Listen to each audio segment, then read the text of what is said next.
మీనరాశి వారికి ఎలా ఉందో చూద్దాం. మీనరాశి వారికి నూతనంగా ఏ పని చేయాలన్నా కొంత ఇబ్బంది కలిగే అవకాశం ఉంది. అప్ అండ్ డౌన్స్ ఉండే అవకాశం ఉంటారు. వృత్తిపరంగా చిన్న చిన్న డిస్టర్బెన్స్ ఎక్కువ ఉండే అవకాశం కలిగి ఉంటారు. ప్రతిదానికి 1-2 సార్లు ఆలోచించి నిర్ణయం తీసుకోవడం మంచిది.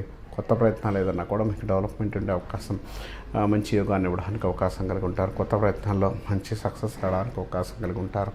డెసిషన్ వైడ్గా మీ యొక్క ఆలోచన ముందుకెళ్ళడానికి అవకాశం కలిగి ఉంటారు. నూతన ప్రయత్నాలు చేసేటప్పుడు ప్రశాంతంగా నిర్ణయం తీసుకొని ముందుకెళ్ళగలిగితే చాలా మంచిది, చాలా అనుకూలంగా ఉండే అవకాశం కలిగి ఉంటారని చెప్పొచ్చు. డెసిషన్ వైడ్గా నిర్ణయాల విషయంలో మాత్రం 1-2 సార్లు ఆలోచించి నిర్ణయం తీసుకోవడం చాలా మంచిది, చాలా అనుకూలంగా ఉండే అవకాశం కలిగి ఉంటారు.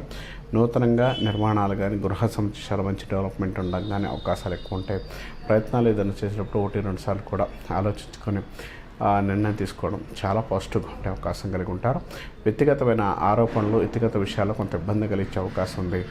లవర్స్ మధ్య కానీ, భార్యాభర్తల మధ్య డిస్టర్బెన్స్ వచ్చే అవకాశం, ప్రతి చిన్న విషయంలో కూడా మీ మాట పట్టింపు వల్ల కొంత ఇబ్బంది పడే అవకాశం కూడా కలిగి ఉంటారని చెప్పుకోవచ్చు. ఏం చేసినా కూడా ఈ వారంలో కొంత నెగిటివ్ ఫలితాలు అయితే మీకు మూట కట్టే అవకాశం, మాట పడే అవకాశం కొంత ఎక్కువ కనపడుతుంది.